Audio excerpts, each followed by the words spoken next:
Hola, ¿qué tal? Soy Blanche Petrich y estamos de este lado en Rompeviento Televisión.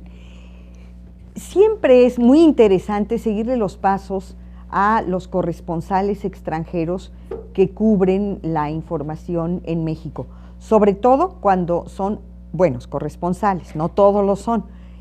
En este caso vamos a platicar hoy, y le quiero dar la bienvenida a Jo Tuckman. Ella es una periodista británica, es corresponsal del diario The Guardian. En algún momento, ustedes recordarán, estuvo en medio de la gran controversia sobre los documentos que salieron a la luz sobre los pagos por debajo del agua que hizo el PRI a Televisa para promocionar antes de las elecciones y fuera del marco de las leyes electorales la figura de Enrique Peña Nieto. Pero bueno, más allá de ese episodio, ella nos regala en este libro, México, Democracia Interrumpida, un relato periodístico y analítico. También se nota en este libro el método de la politóloga, no solamente de la periodista, es sobre el periodo que va desde el 2000 a la fecha, y visto desde este mirador, desde esta perspectiva, podemos encontrar que es un periodo apasionante, lleno de preguntas, lleno de ángulos novedosos, este libro que nos devuelven una imagen distinta. Yo creo que este es un libro que aporta en este sentido, la mirada desde afuera que nos devuelve muchas cosas de la imagen nuestra que se nos habían pasado por alto. Jo, pues te doy la bienvenida y vamos a continuar platicando de Democracia Interrumpida en un momento. No se vaya.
Seguimos de este lado con Jo Tuckman, es corresponsal del periódico The Guardian en México.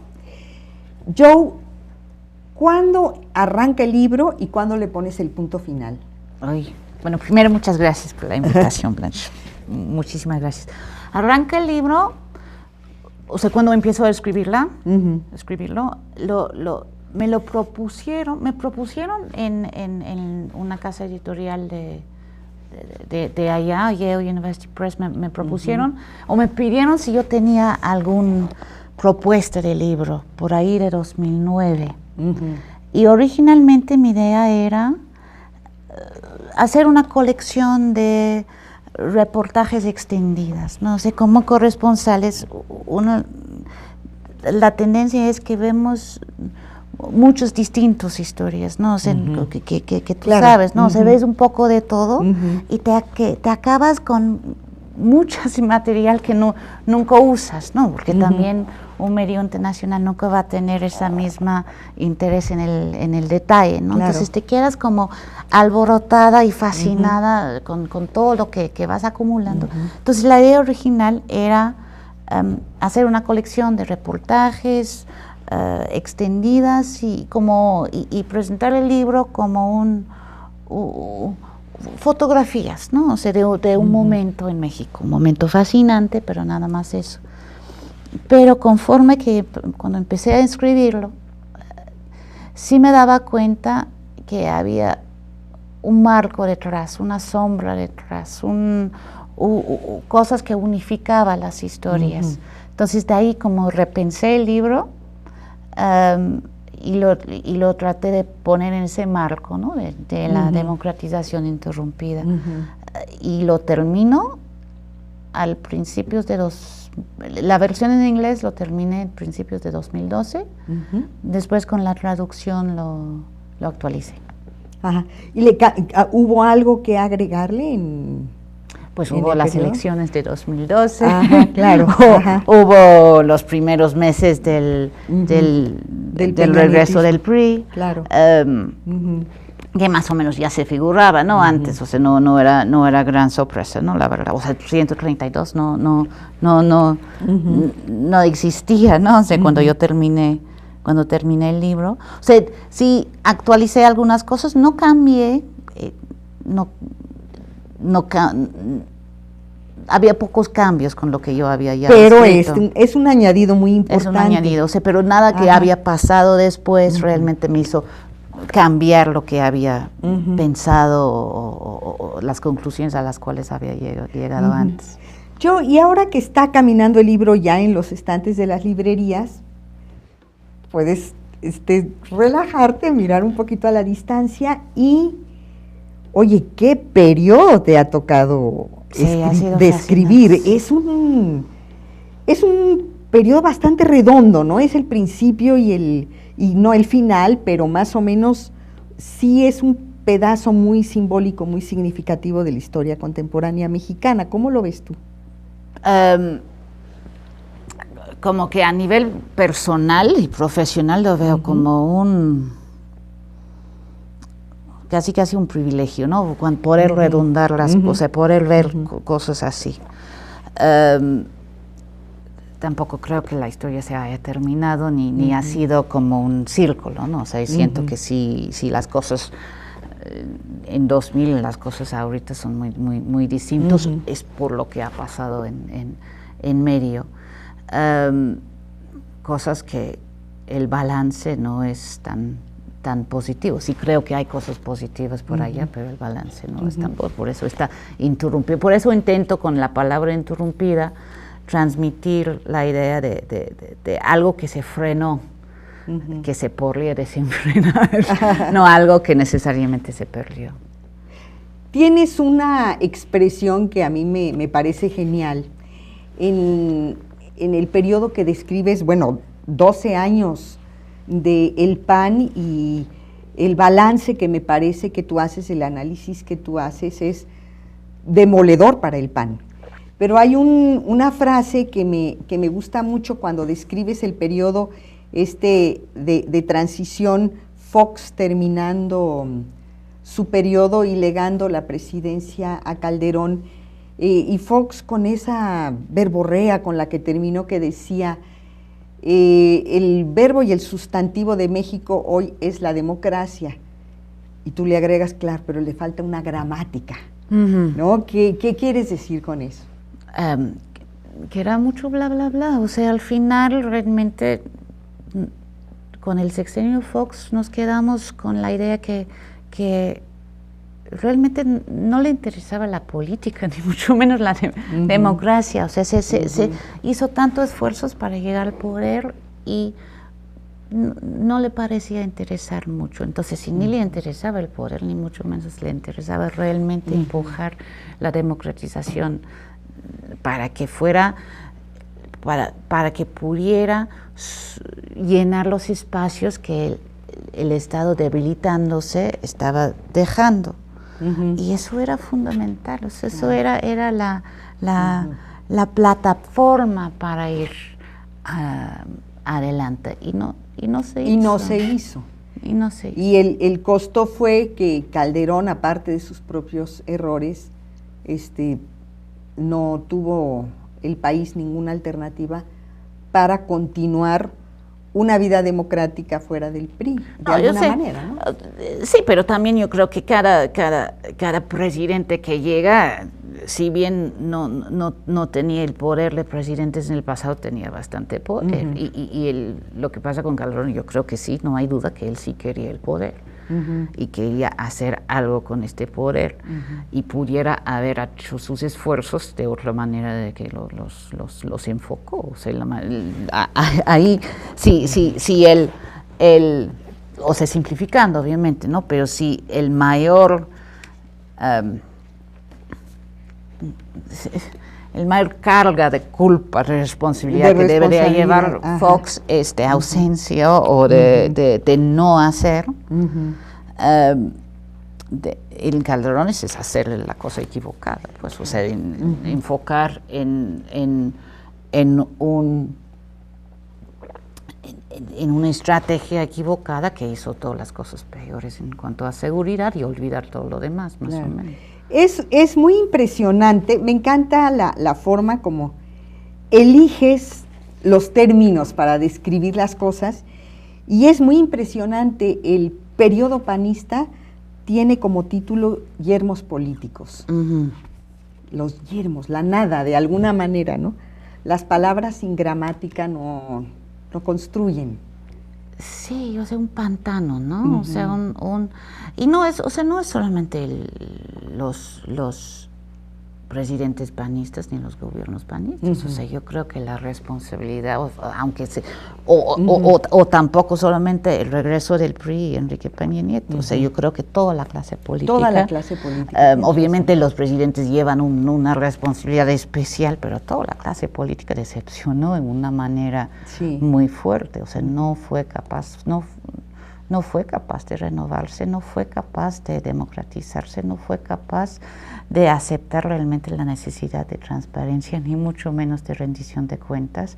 O sea, las cosas así muy básicas para reducir este enorme espacio entre el elegido y el electorado, o la elegida y el electorado, no lo hizo. Entonces deja toda la carga para reducir el espacio al mismo electorado, al mismo ciudadano, para que exige que lo hagan. Pues es mucha carga para el ciudadano.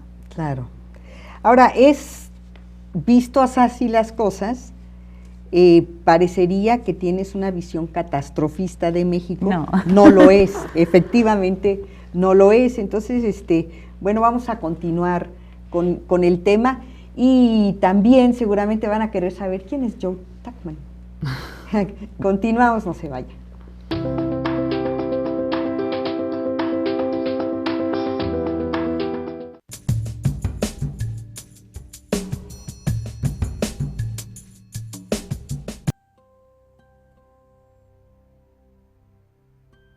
Antes, no solo en este coloquio, pero también en él, hemos señalado el carácter belicista del capitalismo. Ahora quisiéramos agregar que la guerra no es solo una forma, la esencial, por cierto, por la que el capitalismo se impone e implanta en la periferia.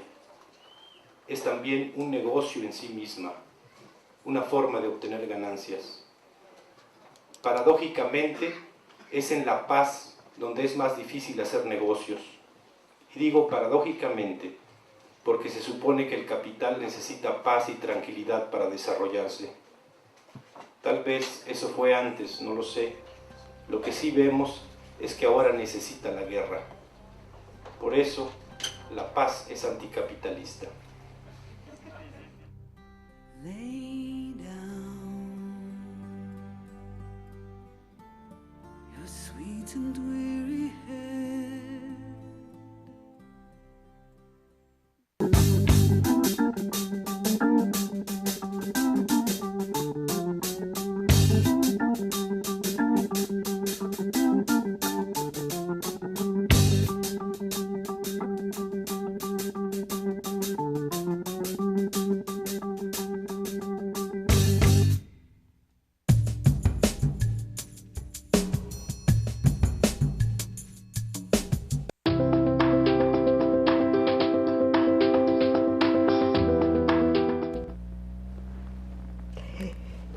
Es justamente lo que nos decías hace rato, que no solamente estás hablando de la política y de la clase política, sino que como corresponsal tú te has metido mucho al tejido social mexicano, cubriendo aspectos de medio ambiente y el H1N1 y el Atenco y bueno, todo. Entonces eso también te da una sustancia, digamos, para poder ver no es un derrumbe lo que tú describes, pero sí una interrupción del proceso de democratización, de transición que tantas expectativas se había levantado. No lo ves catastrófico porque abajo está viva una sociedad, ¿no? Y muchas cosas, otras cosas que están pasando. Sí, o sea, sí, o sea, siempre me ha sorprendido la energía y la valentía y la creatividad de muchísima gente en muchos lados de México, y los ves, y cada vez que sales y que reporteas algo, encuentras estos tipos de personas, o sea, no importa, ¿no? Hasta en Tamaulipas, en los situaciones más complejos, donde nadie se puede decir casi nada, casi siempre hay alguien que está dispuesto a contar su historia, aunque sea en anónimo, aunque sus esfuerzos son en la práctica como insignificantes para hacer frente a fuerzas que aplastan, siempre hay. Ni se diga en otros lados, ¿no? Claro. O sea, como cosas más en espacios más grandes, si se están allá. O sea, yo creo que sí hay una efervescencia, pero el problema es que hasta ahora no he llegado a una especie de como masa crítica para mover, para ser imposible de no responder a ella, ¿no? Desde la clase política o desde las esferas de poder donde sea que estén, ¿no? O sea, en muchos lados, los poderes fácticos y todo, ¿no? O sea que sí, y yo creo que también hay que reconocer que muchos factores militan en contra que llega a ese nivel. O sea, sí. ¿Cómo qué? Porque yo siempre sí me he preguntado yo misma, ¿no? Cómo a lo largo de la historia hemos visto que hay movimientos y momentos de un gran activismo ciudadano, político, de movimientos, pero que nunca llega a articularse de una manera que sea representativa a nivel nacional y que logre cambiar la balanza. Pues yo creo que hay muchísimos factores. No sé si estás de acuerdo. O sea, hay factores desde geográficos, o sea, es un país enorme con una población muy grande y muy diversa, y que se articula a nivel nacional una cosa, es mucho pedir, ¿no? Que hay factores como pobreza y desigualdad que milita en contra que una persona que está trabajando no sé cuántas horas al día y viajando no sé cuántas horas de ida y vuelta y batallando para sobrevivir, es muy difícil también que le pides que también haga activista con posibilidades pequeñas para que realmente le traiga ventajas, ¿no? Yo creo que también hay una tradición muy desarrollada en México, sobre todo con el PRI. Seguía el PRI gobernando en la gran mayoría de los estados, de saber cómo desarticular movimientos, o sea, una combinación de cooptación y de represión selectiva, y eso, o sea, donde se quita esa balanza que es en Oaxaca con Ulises Ruiz, es donde se le explota encima, ¿no? Pero otros lo han manejado con un poco más de tradición, si quieres, ¿no? Y si lo vemos ahora también, lo vemos más fuerte ahora con el regreso al gobierno federal del PRI. O sea, yo creo que hay muchos factores que milita en contra de que realmente se articula en algo imparable. Eso no... Desde mi punto de vista, eso no significa que un movimiento que agarra vuelo y después como parece desaparecer, no deja huella. Yo sí creo que deja huella. Cierto. O sea, no creo que simplemente desaparece. Yo creo que hay muchos ejemplos en estos años de movimientos que no cumplieron su promesa, pero sí dejaron una huella de alguna manera muy positiva. Sí. El zapatismo está, el ejemplo de la defensa de la tierra en Atenco está, el movimiento estudiantil pudo haber, se pudo haber diluido. El legado de los del 68 sigue teniendo algún peso.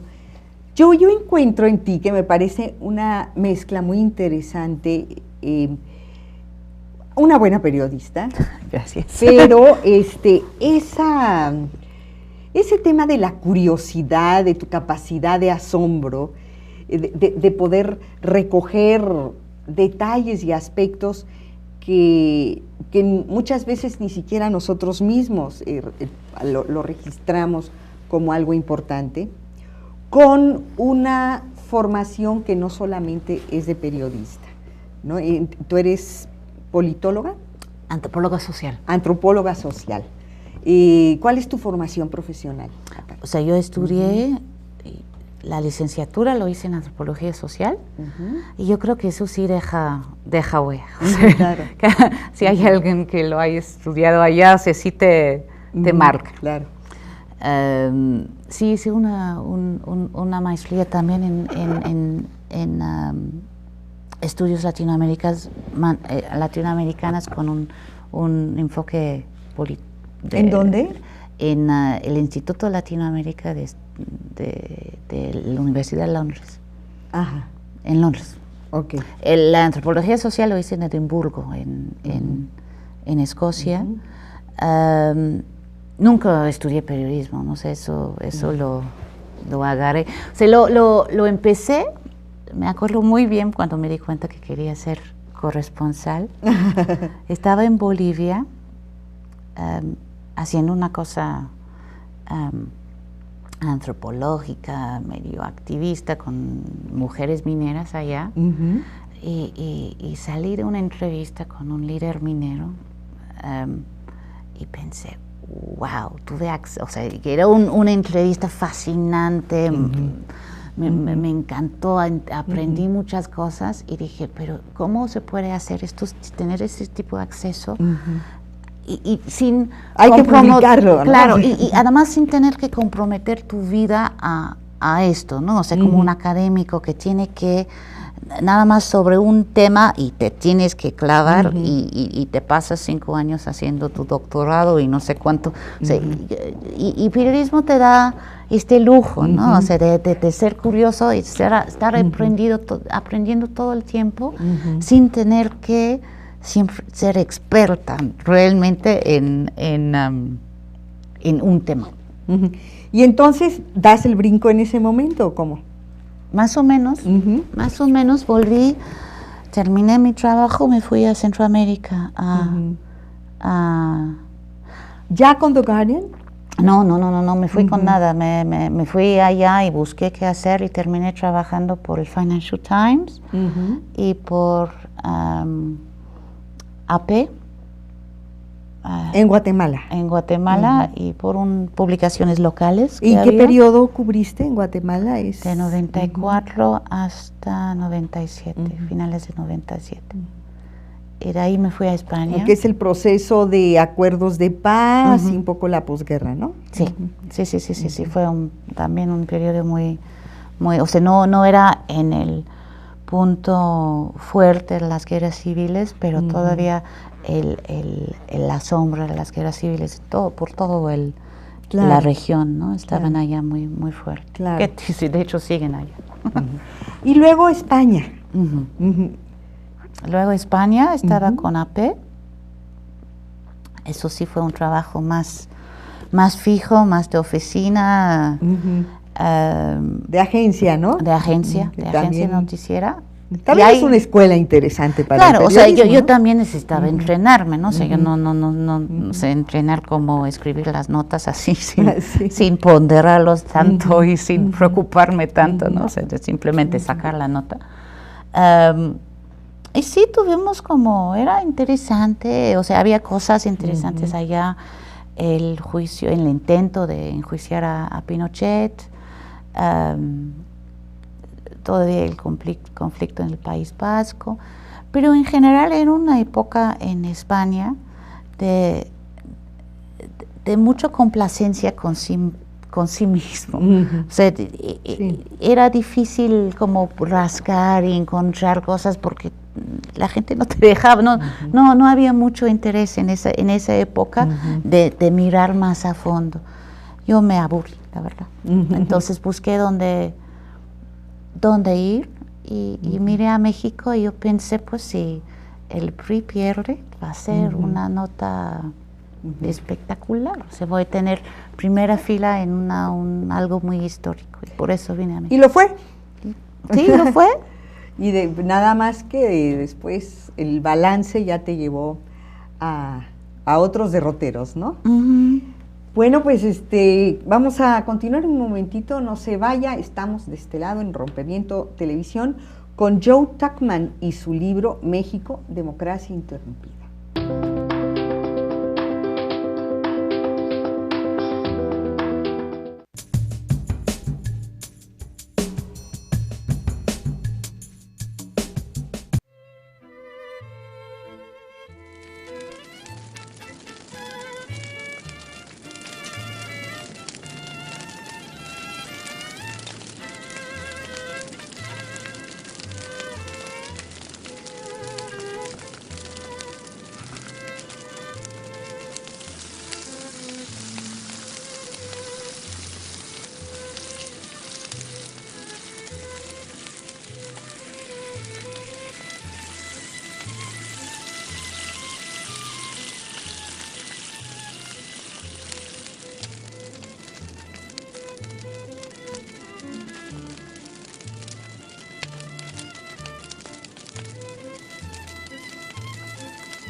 En este periodo, estos 13 años que abarca la mirada periodística y analítica de Joe Tuckman, ocurre, y yo creo que para los periodistas es un desafío muy complicado, ocurre el tema del auge del crimen organizado, las guerras fallidas en contra del narcotráfico y la violencia, que son como tres calles que a veces se cruzan y que han configurado lo que México es hoy, que es un escenario muy, muy dramático. Yo encuentro que, ¿cómo organizas este capítulo? En realidad abordas el tema en 2 capítulos, y a mí me llama la atención, hay una organización muy puntual que facilita mucho la comprensión del fenómeno por regiones y por etapas. ¿Cómo has vivido tú, también personal y profesionalmente, el estar en contacto con esta realidad tan dramática? Pues yo creo que ha sido a veces, bueno, ¿cómo lo digo yo? Como corresponsal con cuidado. O sea, yo no claro. Soy de los realmente los valientes que se meten.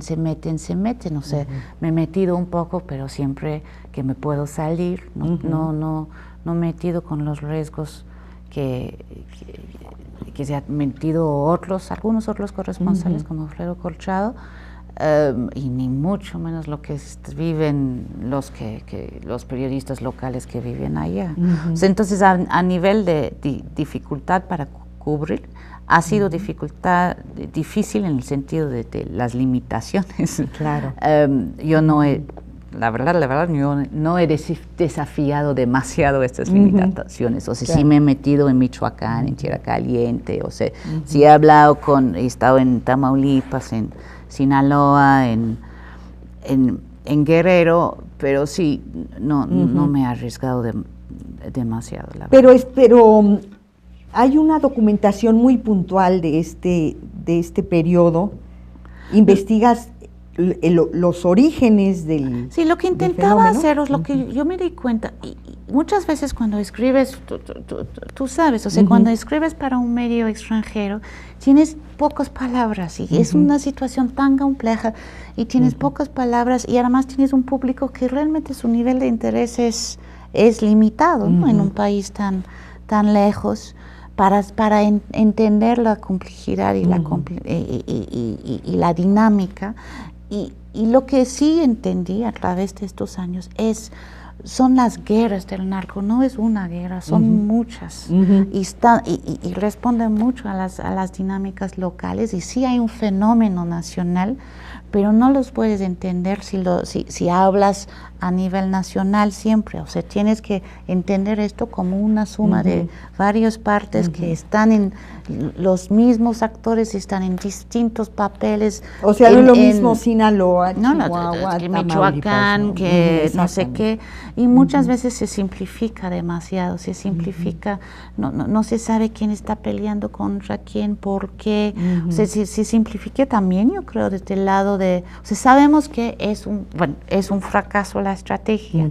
Sabemos más o menos qué son los elementos que lo hace un fracaso, pero tampoco se puede simplificar este fracaso. Por ejemplo, yo no soy de los que piensan que es todo una fachada para cubrir un arreglo con el cártel de Sinaloa. O sea, tú ves lo que está pasando, y lo que está pasando es mucho más compleja que eso. Eso no significa que no haya mucha corrupción y no había arreglos a no sé a qué nivel realmente, pero como que no es limpio. Claro.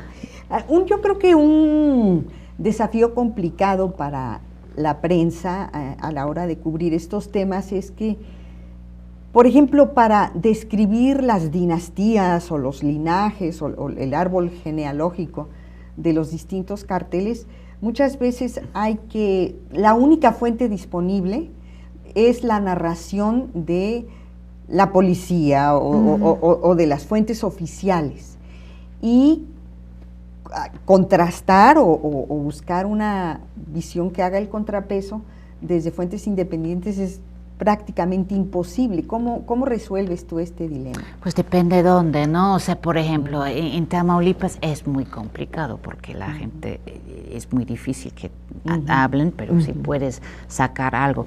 Te vas a Sinaloa y es maravilloso porque nadie para de hablar, o sea, todo el mundo habla todo el tiempo, y hay también todavía ciertos espacios como el periódico Río 12 que sigue publicando semana tras semana investigaciones por sus periodistas extraordinarios que tienen contactos de toda la vida por todos lados, y yo creo que hacen una historia de lo que ha pasado allá increíble.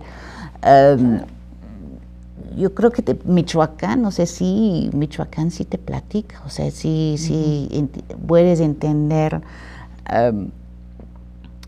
Ahorita es tan complejo la situación, ¿no? O sea, pero ya estaba, o sea, estando allá el año pasado ya veías cómo cómo estaba tan entremezclado los caballeros templarios y la sociedad, o sea, es como tan y las estructuras políticas, y todo, pero que como que no es una cosa de infiltración, sino de interpenetración, o sea, no es mucho más a nivel de tierra, al nivel de lo que pasa en la vida cotidiana, ¿no?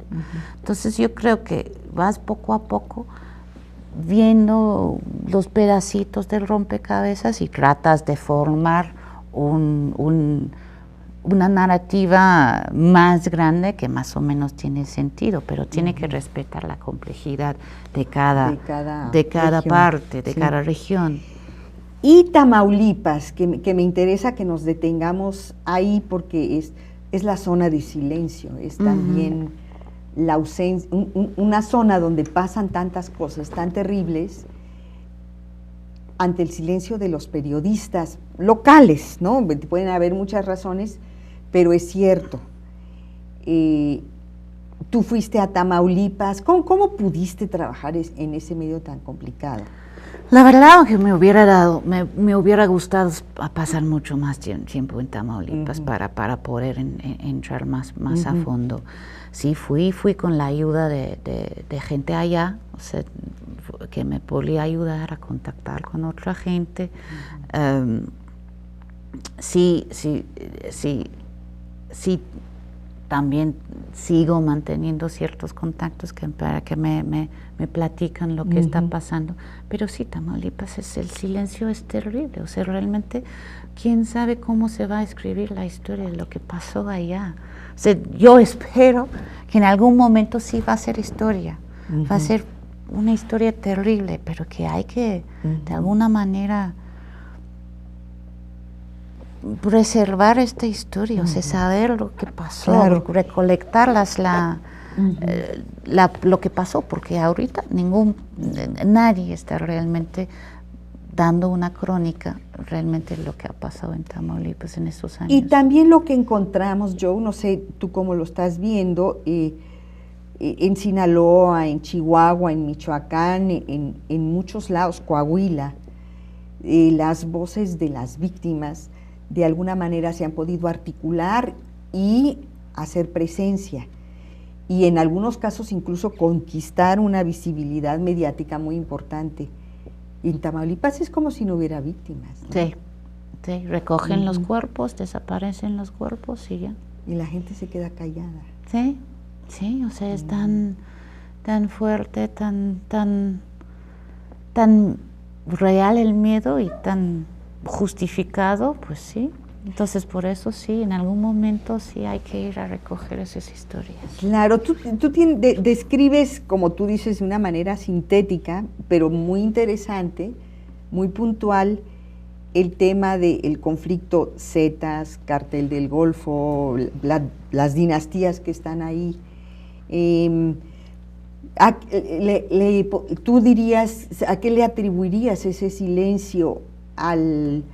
La extrema crueldad con la que actúan estos carteles, a la forma como se han expandido a muchas actividades económicas y han diversificado los rubros del crimen, por decirlo de alguna manera, o a cierta complicidad también de las estructuras económicas que prefieren que todo esté calladito para llevar los negocios como... Sí, yo creo que una mezcla de todos, ¿no? Y cierta complicidad de ciertas partes de periodistas también, o sea, sí hablas con periodistas que se han autocensurado, en parte porque saben que en la misma redacción hay gente que están a su lado y que saben que que están los voceros o sea, o están trabajando por. Claro. O sea, que tampoco se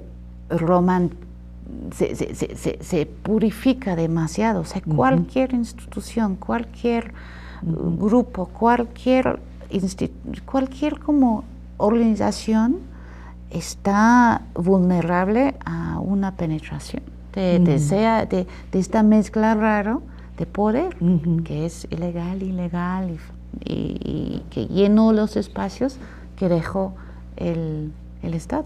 Claro.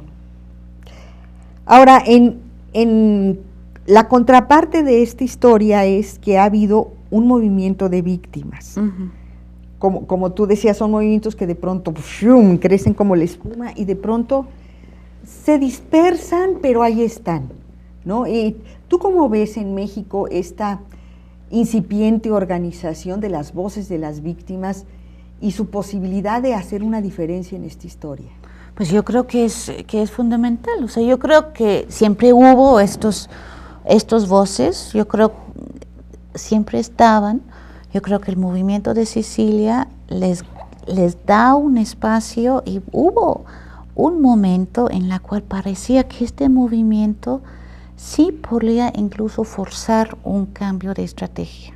O sea, realmente, o vía de Salvarcar sí que forzó un cambio de estrategia en Juárez, pero como a nivel nacional sí parecía, o sea, con los diálogos de Chapultepec, con Sicilia así, abiertamente criticando, con Calderón teniendo que responder, o sea, parecía que sí, eso no pasó, pero lo que sí pasó es que yo creo que ahora es mucho más difícil criminalizar a las víctimas de la misma manera. O sea, todavía hay intentos en Veracruz y en otros lados, pero no es lo mismo. O sea, este movimiento sí dejó el legado. Yo creo que las víctimas son víctimas, o sea, no son chavos que se metieron en pasos malos y quién sabe qué estaban buscando. Yo creo que eso es un logro no insignificante, o sea, me parece un logro importante, y yo supongo que se queda para siempre. O sea, que en algún momento, cuando esto sí es pasado, sí va a haber un movimiento de búsqueda de la historia, la verdad. Yo creo. Ojalá, sería muy importante, y a mí me gustaría cerrar este tema con una pregunta de, no cambió totalmente, no ha cambiado de fondo la estrategia, pero sí ha cambiado el acento mediático, y parece que lo que ha pasado es que se ha logrado cambiar la percepción de la violencia, de los niveles de violencia, pero no lo fundamental de la violencia.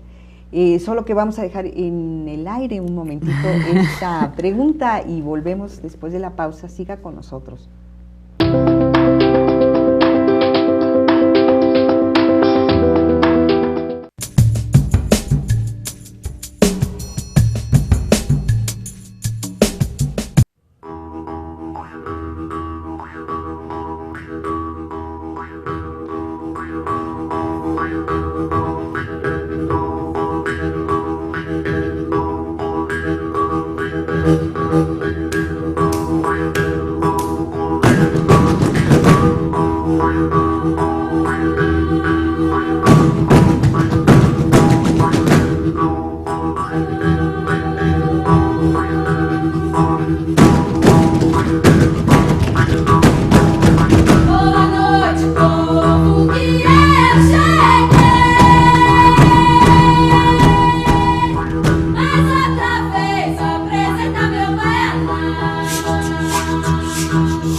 Seguimos con la corresponsal británica Jo Tuckman del periódico The Guardian, y estamos a punto de cerrar el tema de la violencia, de cómo se cubre este periodo tan particular, tan doloroso de la historia reciente de México.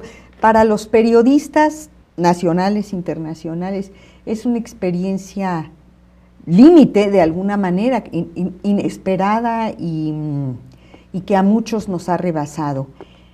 Te preguntaba yo el tema de el cambio de estrategia, que aparentemente pues es muy superficial, es nada más un cambio de percepción de las cosas. ¿Tú cómo lo ves? ¿Cómo dirías que está actuando el gobierno de Peña Nieto frente a este Yo creo caso? que el cambio de estrategia es súper limitado. O sea, sí hay obviamente un cambio en la estrategia de comunicación, que bueno, que no es superficial, es importante, o sea, sí tiene un impacto. Yo creo que también hay un cambio, o sea, digamos, cuando ves realmente el único cambio como que fuerte es en esa insistencia en la coordinación de los distintos niveles. Y lo que hemos visto es que eso obviamente no es suficiente para generar un cambio en la dinámica. Vemos a Michoacán, vemos a Morelos, ¿no? O sea, de los dos lados puedes tener mejor coordinación, pero no es suficiente. Y tú, como corresponsal, ¿cuál es tu preocupación para poder dar, digamos, una visión más equilibrada y más apegada a la realidad de lo que está pasando? Mi preocupación como corresponsal es el decreciente interés a nivel internacional para el tema, ¿no? O sea, como que siempre estás bajo presión de tener nuevos ángulos. Claro. Y realmente, ¿cuáles son los nuevos ángulos? O sea, vino un nuevo gobierno, prometió un cambio de estrategia, realmente no es un cambio real de estrategia y las cosas siguen más o menos iguales. Los homicidios a lo mejor están bajando un poco, a lo mejor no, pero de todas maneras no se está solucionando el problema, mientras que otros aspectos de la violencia obviamente están igual o peor que antes. Ahora, esto es un dilema interesante porque por una parte está tu preocupación de que baja el interés de tus editores y en general de los medios internacionales sobre este tema particular en México. Pero está el otro extremo de hubo un momento en que México solamente se veía a través del lente de la violencia, que también es un desequilibrio, también, no sé cómo lo ves tú. No, sí, también, o sea, también eso es un desequilibrio. Lo tratas de manejar, o sea, si estás cubriendo, ¿sabes? Si estás cubriendo un país que te importa, si te importa no solamente el drama de la nota, si realmente te importa tratar de transmitir lo que realmente está pasando. O sea, obviamente la objetividad y la verdad son utopías que buscamos, nunca lo alcanzamos. Pero es nuestro anhelo Pero es la búsqueda eterna, ¿no? Y otro de estos es tratar de interesar a editores muy lejos en temas, en profundizar en temas así o ampliar sus visiones a otros aspectos del panorama también. Justamente en ese interés, en ese esfuerzo periodístico por hacer que tus editores, que los medios desde afuera también se enfoquen en otros aspectos de la realidad nacional, está el tema de el PRI y Televisa, que de alguna manera involuntaria te convirtieron a ti en mujer noticia en México, con esta documentación que comprobaba que el PRI hacía pagos bajo la mesa a Televisa para promocionar la imagen de Enrique Peña Nieto antes y durante la campaña electoral, un poquito pues fuera del marco legal, no un poquito, fuera del marco legal. ¿Cómo fue esa experiencia? De pronto estás ahí y te convertiste en el blanco de muchas críticas por parte de los sectores oficiales. Bueno, causó muchísima inquietud, fue una perturbación muy interesante en el proceso informativo mexicano. O sea, los documentos, yo tenía una colección de docenas de documentos digitales de todo tipo. Y no era, y era documentos que parecían indicar un precio a la cobertura, además de un precio al espacio comercial, para todo tipo de políticos. O sea, no era solamente el PRI y no era solamente Peña Nieto, era una gama de muchos políticos. Los documentos databan de 2005, uno de estos documentos ya se había publicado en proceso. Lo que pasa es que solamente se enfocó en estos. Yo tenía nada más 3, de los docenas nada más 3 se tocaban con Peña. Sí causó un revuelo que yo, la verdad no lo esperaba. Yo pensé, sí, puede causar, puede ser grande, pero nunca me imaginaba que iba a ser tan grande, ni nunca me imaginaba que yo iba a ser el blanco de pues ataque, un escrutinio, ¿no? Y tampoco me imaginaba la solidaridad que también recibí, que fue también muy importante para mí. O sea, después, igual que nunca me imaginaba el revuelo que causaba esa primera nota, había varias otras notas después, incluyendo otro de investigación con otros documentos que sí eran completamente novedosos y nadie le prestaba atención de ningún tipo. ¿Qué tema fue ese? Eso fue sobre el tema de campañas en Internet en las elecciones de 2009. Ah, okay. Y eso sí fueron exclusivamente sobre el PRI, exclusivamente sobre el PRI del Estado de México. Ahora, tuvo un desarrollo interesante esta historia. México demandó. Televisa demandó. Bueno, no demandó, hizo, como un paso hacia demandar. Y finalmente hay una resolución con una aclaración de tu periódico. Lo que pasó fue, sí, Televisa tomó varios pasos, o sea, contrató unos abogados en Londres y hubo se llama protocol letters, o sea, cartas de protocolo, o sea, cosas muy de queja.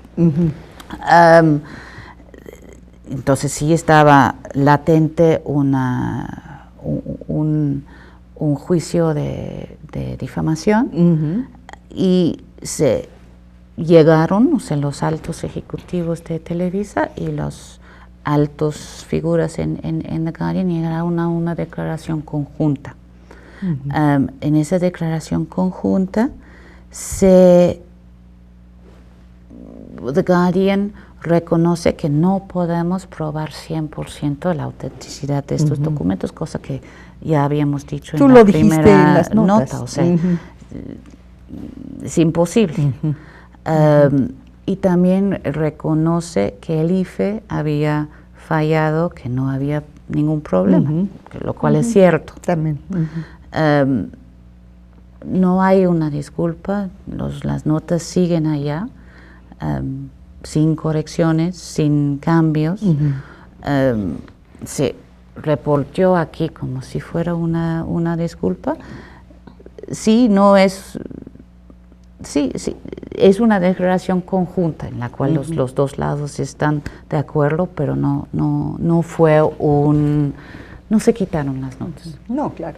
Y para el gran público queda simplemente estas notas como la confirmación de algo que como televidentes nos constó a todos durante muchos años, que efectivamente hay una construcción de la popularidad de un político por parte de una televisora, eso es incuestionable. O sea que que la relación entre el poder político y los medios es muy complejo y no es transparente. De esto yo creo que hasta el mismo Enrique Peña Nieto lo reconoció, prometiendo que iba a haber como un consejo ciudadano para transparentar precisamente este factor que hasta ahora no hemos visto. Es una asignatura pendiente y muy urgente también, ¿no? Yo creo que sí, Pues es parte de la democratización que falta todavía. Claro. Se nos está acabando el tiempo y estamos como en los temas como a la mitad apenas de lo que abarca el libro, ya no vamos a poder profundizar mucho, pero yo creo que algo muy interesante de lo que yo te decía, esta mirada llena de asombro y de curiosidad de tu parte por el país en el que vives, también yo creo que vives, bueno, tienes un acercamiento muy apasionado y muy cercano. Hay esta forma como tú ves las raíces religiosas del mexicano, de la sociedad mexicana. Me gustaría que me platicaras un poquito de cómo lo abordas acá. El tema religión, en fin. El tema religión siempre me fascina, ¿no? Porque aquí me fascina como que está y no está, ¿no? O sea, que la iglesia está tan fuerte, pero hay esa tradición laico tan fuerte también. Me pareció fascinante la manera que esta jerarquía se convirtió en otro poder fáctico, con igual, ocupando espacios que dejaba el Estado con Fox. ¿Para qué? Para promover leyes antiabortos en todo el país, cuando obviamente los temas que les importaba a los mexicanos eran otros. O sea, nunca ha sido tema muy fuerte para la gran mayoría de los mexicanos. Y eso es lo que escoge la jerarquía, usar su poder para esto. Me pareció fascinante. Como igual me parece fascinante que ahora parece que hay un cambio. Ahora me parece que los obispos están quizá tomando ejemplo del nuevo Papa o no sé dónde. Me parece que hay una reconfiguración de lo que quiere hacer la Iglesia con su poder. También me parece fascinante el fenómeno del crecimiento del culto de la Santa Muerte y lo vivo que contradiría un poquito católicos en esencia. No es un enorme poder la jerarquía católica, pero hay cosas que se le salen de control, ¿no? Sí, y además le sale completamente, y la gran mayoría de los adeptos a la Santa Muerte se dicen católicos. O sea, claro. Y tampoco la Iglesia los quiere quitar porque se queda con un montón menos de católicos, pero el mismo formación, la ocupación del espacio religioso que no está sirviendo otros tipos de religiones por este tipo de culto, me parece un reflejo fascinante de otras dinámicas sociales y culturales e incluso políticos dentro de la sociedad. Me parece fenómenos que son parte de este mismo marco. Como te dije, toda la historia, no importa si es H1N1 o si es la Santa Muerte o si es las negociaciones del Pacto por México, o si es como Río 12, lo que sea, claro. Todo tiene ese trasfondo, siento. Claro. Y eso es lo que te ha llamado la atención y de alguna manera te ha enganchado de México, ¿no? Del México de nuestros días. Pues, o sea, ya llevo casi 14 años en México. Yo creo que después de casi 14 años en un lugar ya son muchas cosas. Ya tienes esta capacidad de haber armado un espejo a través del cual nosotros nos podemos también encontrar, que es este libro, México, Democracia Interrumpida. Yo te quiero agradecer muchísimo el habernos acompañado hoy de este lado, en Rompeviento. Ay, no, la agradecida soy yo. Muchas gracias. Muchas gracias. Nosotros nos despedimos. Nos vemos la próxima semana, pero quédese en Rompeviento Televisión por internet, porque a continuación viene Héctor Javier Sánchez en Mirada Crítica.